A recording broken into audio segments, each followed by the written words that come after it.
জেলা প্রশাসনের সম্মেলন কক্ষে নির্বাচন ব্যবস্থা সংস্কার কমিশনের উদ্যোগে অংশীদারের সঙ্গে এক সফল সংলাপের পর স্থানীয় কিছু সাংবাদিক ভবিষ্যতের নির্বাচন সম্পর্কে আমার কাছে জানতে চান।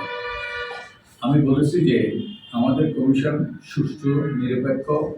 আমার সহপাঠীরা আমার সাথে যারা গিয়েছেন তারা কিছু সরকারি কর্মকর্তা সহ আমরা তাদের পরে আমি কিছু গণমাধ্যমের কর্মীদের সাথে কথা বলেছিলাম। তার থেকে একটা যে বিরাট একটা ভুল বোঝাবুঝি এবং এই অপপ্রচারের প্রেক্ষিতেই আমি আপনাদেরকে ডেকেছি, যাতে এটা বিষয়টা পরিষ্কার করা যায় এবং অপপ্রচারটা দূর করা যায়। আমি এই প্রসঙ্গে একটা ফেসবুক পোস্ট দিয়েছি। এই ফেসবুক পোস্টটাই আমি করে শোনাই, তাহলে সুস্পষ্ট হবে।